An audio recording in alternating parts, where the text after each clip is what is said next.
എല്ലാവരും ഫുഡൊക്കെ കഴിച്ച് ഏമ്പൊക്കൊക്കെ വിട്ടിരിക്കുകയാണോ? ഞങ്ങളും ഫുഡ് കഴിച്ച് ഏമ്പൊക്കം വിടാൻ വേണ്ടിയിട്ട് പോവുകയാണ്. ഞങ്ങൾക്ക് ഇന്നൊരു ഓണത്തിനൊരു സദ്യക്കൊരു ക്ഷണം കിട്ടിയിട്ടുണ്ട്. നമ്മുടെ വീടിൻ്റെ അടുത്ത് തന്നെ ഒരു 10 മിനിറ്റ് നമുക്ക് ഇവിടെ നിന്ന് ഡ്രൈവ് ചെയ്ത് പോയാൽ മതി.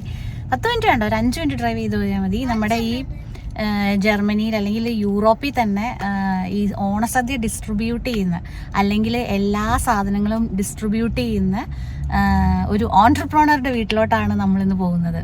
ജിൻസേട്ടൻ്റെയും ജോളി ചേച്ചിയുടെയും വീട്ടിലേക്കാണ് പോകുന്നത്. അതായത് എല്ലാവർക്കും നമ്മൾ നാട്ടിൽ നിന്നൊക്കെ വിളിക്കുമ്പോഴുള്ള വലിയൊരു ക്വസ്റ്റ്യൻ ആയിരിക്കും, നിങ്ങൾക്ക് അവിടെ എല്ലാ സാധനങ്ങളും കിട്ടുമോ, അത് കിട്ടുമോ, ഇത് കിട്ടുമോ എന്നുള്ളതൊക്കെ. നമുക്കിവിടെ എല്ലാം കിട്ടും. അതെല്ലാം നമുക്ക് നാട്ടിൽ നിന്ന് ഇവിടേക്ക് എത്തിക്കുന്ന ഒരു ഡിസ്ട്രിബ്യൂട്ടേഴ്സാണ് ഇവർ. യൂറോഫൈൻ എന്നാണ് അവരുടെ പേര്, അവരുടെ കമ്പനിയുടെ പേര്. അപ്പോൾ നമുക്ക് പൊറോട്ട, ചപ്പാത്തി, ഇടിയപ്പം, ഇഡ്ഡലി, ഫ്രോസൺ ഇഡ്ഡലി, അങ്ങനെയുള്ള എന്ത് സാധനം നാട്ടിൽ നമുക്കിനി കിട്ടാത്തതായിട്ടൊന്നുമില്ല. അതുപോലെ എല്ലാ സാധനങ്ങളും, പരിപ്പോട, സുഗിയൻ, ജിലേബി, ലഡു, എല്ലാം, പഴംപൊരി, അതൊക്കെ അത് തന്നെ, അതും എല്ലാം കിട്ടുന്ന അല്ലെങ്കിൽ എല്ലാം നമുക്ക് ഇങ്ങോട്ടേക്ക് സപ്ലൈ ചെയ്യുന്ന ഒരു ടീമാണ് ഇവര്. അപ്പം ആപ്പിളൊന്നുമില്ല. അപ്പം അവരുടെ വീട്ടിൽ ഇന്നൊരു ഓണസദ്യ ഉണ്ട്. അവർ ഓണസദ്യയും ഡിസ്ട്രിബ്യൂട്ട് ചെയ്യുന്നുണ്ടെന്നുള്ളതാണ്, അതായത് ഫ്രോസൺ ഓണസദ്യ. അപ്പം ആ ചോറ് നമ്മളിടണം, ബാക്കിയുള്ള കറികളെല്ലാം ഫ്രോസൺ ആയിരിക്കും. അപ്പം ഫ്രോസൺ ആയിട്ടുള്ളത് നമുക്ക് ചൂടാക്കണം, ഓവനിലൊക്കെ വെച്ച് ചൂടാക്കാനുള്ള ആ ഒരു കാലതാമസമേ ഉള്ളൂ. അപ്പം എന്തൊക്കെയാണ് അതിനകത്തുള്ളതെന്ന് ആ ഒരു ഓണ കിറ്റിൽ എന്തൊക്കെയാണ് ഉള്ളതെന്ന് എനിക്കറിയില്ല. അപ്പോൾ ചെന്ന് നോക്കട്ടെ. അപ്പോൾ എല്ലാവർക്കും ഓണസദ്യ വീഡിയോയിലേക്ക് സ്വാഗതം. അവർ ഈ ഒരു ഫ്ലാറ്റിലാണ് താമസിക്കുന്നത്. മറ്റേ ഈ വീഡിയോസ് എല്ലാം എൻ്റെ ഫ്രണ്ട്സിനെ കാണിച്ചു കൊടുക്കണമെന്നാണ്. ഏത്? അവിടെ നാട്ടിൽ ഇങ്ങനത്തെ ഒരു ഓണം എന്ന്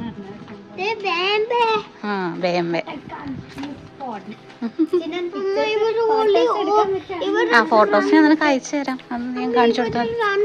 അതെ, ഇവിടെയല്ലേ? ഇവിടെയല്ലേ? അത് തന്നെ, ഇവിടെ തന്നെ. ബെല്ലടിക്കാം. അതാണോ? അതെ.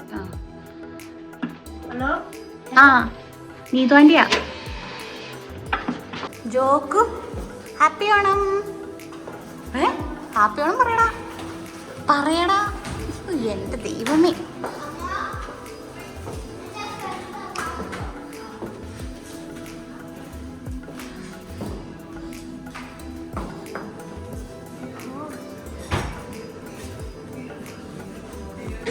ഹാപ്പി ഓണം.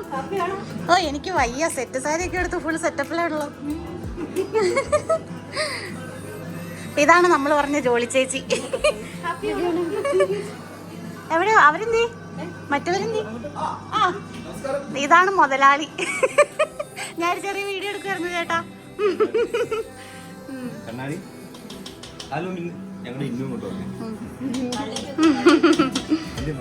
മാത്യു വണ്ടി പാർക്ക് ചെയ്യാൻ പോയി. എവിടെ? അവര് വന്നില്ലേ? ജി ചേച്ചി ഒന്നും വന്നില്ലേ? നമ്മുടെയൊക്കെ വീട്ടിലെ ഒരു ചേച്ചി അല്ലെങ്കിൽ ചേട്ടൻ, അതാണ് ജോളി ചേച്ചി ജിൻസേട്ടനെ കുറിച്ച് എനിക്ക് പറയാനുള്ളത്. എനിക്ക് അവരോട് ഭയങ്കര റെസ്പെക്റ്റാണ്. കാരണം എന്താണെന്ന് വെച്ച് കഴിഞ്ഞാൽ നമ്മൾ ഇത്രയും ദൂരെ നിന്നൊക്കെ ഇങ്ങനെ മാറി നിൽക്കുമല്ലേ. അപ്പോൾ നമുക്ക് ഇവിടെ ഒരുപാട് മലയാളി പിള്ളേരും എല്ലാവരും വരുന്നൊക്കെ ഉണ്ട്. അപ്പോൾ അറിയാവുന്ന എല്ലാ പിള്ളേരെയൊക്കെ വിളിച്ച് എന്തെങ്കിലും ചെറിയ ഫംഗ്ഷൻ ഉണ്ടെങ്കിൽ ചേച്ചിക്ക് അറിയാവുന്ന എല്ലാവരെയും തന്നെ വിളിച്ച് ചേച്ചി ഫുഡ് ഉണ്ടാക്കി കൊടുക്കാറുണ്ട്. അത് വളരെയധികം എനിക്ക് ആ ചേച്ചിയോട് തോന്നുന്ന വളരെ റെസ്പെക്റ്റ് തോന്നുന്ന ഒരു കാര്യമാണ് കേട്ടോ.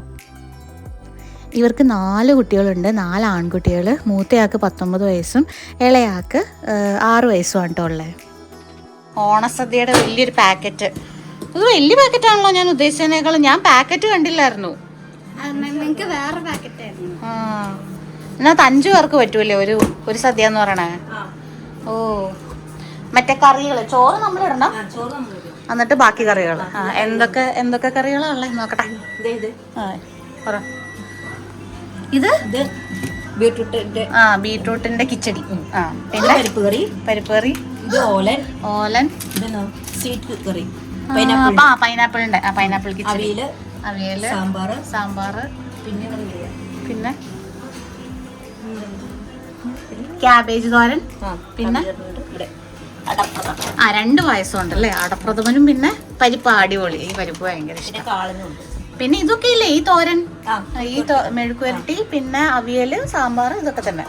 അടിപൊളി. ഇലയുണ്ട്, അച്ചാറുകളുണ്ട്. ഈ ഇല അല്ലേ? ഈ ഇലയുണ്ട്, അച്ചാറുണ്ട്. ഞാൻ പറഞ്ഞില്ലേ ചേച്ചിക്ക് ഇങ്ങനെ ഒരുപാട് ഗസ്റ്റിനെയൊക്കെ വിളിച്ച് ഫുഡ് കൊടുക്കാൻ വലിയ ഇഷ്ടമാണ്. അപ്പം ഇതുപോലെ തന്നെ നമ്മളെപ്പോലെ തന്നെ വേറെയും ഗസ്റ്റുകളുണ്ടായിരുന്നു കേട്ടോ. ഇത് സാജു ചേട്ടനും ജി ചേച്ചിയും. അവരുടെ ഒരു വീടിൻ്റെ വീഡിയോ എൻ്റെ യൂട്യൂബ് ചാനലിൽ ഏറ്റവും കൂടുതൽ ആൾക്കാർ കണ്ടൊരു വീഡിയോ ആയിരുന്നു. ഏറ്റവും കൂടുതലെന്ന് പറഞ്ഞു കഴിഞ്ഞാൽ എനിക്ക് തോന്നുന്നു ഒരു 10,000 അബവ്. അതാണ് കേട്ടോ, ആ ഒരു ലെവലായിട്ട് പറഞ്ഞാൽ, 2 മില്യൺസ് ഒന്നുമല്ല. നീ നോക്കൂ എന്ത് ഭംഗിയായിട്ടാണ് ചേച്ചി അവിടെ പൂവൊക്കെ ഇട്ടേക്കണേന്ന്. പൂവല്ല കേട്ടോ, അത് നമ്മുടെ പേപ്പറും കൊണ്ട് കട്ട് ചെയ്തിട്ട് ഉണ്ടാക്കിയിട്ടേക്കണേയാണ്. ചേച്ചിക്ക് ഇങ്ങനത്തെ പരിപാടികളൊക്കെ ഭയങ്കര ഇഷ്ടമാണ് കേട്ടോ.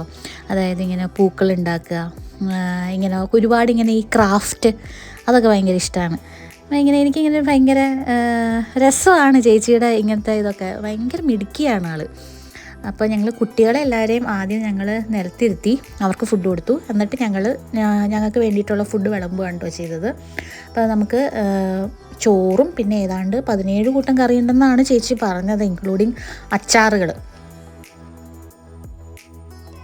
നാട്ടിലോട്ട് വിളിച്ചപ്പോൾ ഉണ്ട് ചേട്ടൻ്റെ വീട്ടിലും എൻ്റെ വീട്ടിലും എൻ്റെ അനിയത്തിയുടെ വീട്ടിലും ഒക്കെ ഇങ്ങനെ ഓണസദ്യ ഓർഡർ ചെയ്ത് വെച്ചിരിക്കുന്നു. അപ്പോൾ ആർക്കും ഉണ്ടാക്കാൻ വയ്യ, എല്ലാവർക്കും ഇങ്ങനെ കിട്ടുമല്ലോ. അപ്പം നാട്ടിലൊക്കെ ആണെങ്കിൽ ഇത് കിട്ടും. നമ്മുടെ ഇവിടെ എന്ത് ചെയ്യുന്നൊക്കെ ഇങ്ങനെ ഓർത്തുകൊണ്ടിരുന്നപ്പോഴാണ് ഇവർ ഇങ്ങനെ ഒരു സൊല്യൂഷനുമായിട്ട് വന്നത്. ഇവരുടെ ഒരു പ്രോസസ്സ് എങ്ങനെയാണെന്ന് വെച്ച് കഴിഞ്ഞാൽ, ഈ സാധനങ്ങളൊക്കെ ഉണ്ടാക്കിയിട്ട് ഇവർ നേരെ -80 ഡിഗ്രി സെൽഷ്യസിലോട്ട് തണുപ്പിക്കുക ചെയ്യാം. അല്ലാതെ വേറെ പ്രിസർവേറ്റീവ്സോ കാര്യങ്ങളോ അങ്ങനെ ഒന്നും ഇതിനകത്ത് ചേർത്തിട്ടില്ല. അച്ചാറിനകത്തുണ്ട്. അച്ചാർ ഇപ്പോൾ നമ്മൾ നോർമലി വെക്കുന്നതിനകത്ത് ഇച്ചിരി പ്രിസർവേറ്റീവ് ഇടാതെ അത് നിൽക്കത്തില്ലല്ലോ. അച്ചാറിൽ മാത്രം പ്രിസർവേറ്റീവ് ഉണ്ട്, അല്ലാതെ വേറെ ഒരു കറിയിലും ഒന്നിലും പ്രിസർവേറ്റീവും കാര്യങ്ങളും ഒന്നുമില്ല. ഇത് നേരെ കൂൾ ഡൗൺ ചെയ്തിട്ട് ട്രാൻസ്പോർട്ട് ചെയ്യുകയും കീപ്പ് ചെയ്യുന്ന സ്ഥലത്തും ഒക്കെ ഇങ്ങനെ ഈ ഫ്രീസറിൽ തന്നെ ഇങ്ങനെ വെച്ചിട്ടാണ് കൊണ്ടുവരുന്നത്. അങ്ങനെ ഇത്തവണത്തെ ഞങ്ങളുടെ ഓണവും കഴിഞ്ഞു. ഇനി അടുത്ത ക്രിസ്മസിന് വേണ്ടിയിട്ട് നമ്മൾ വെയിറ്റ് ചെയ്യാണ്.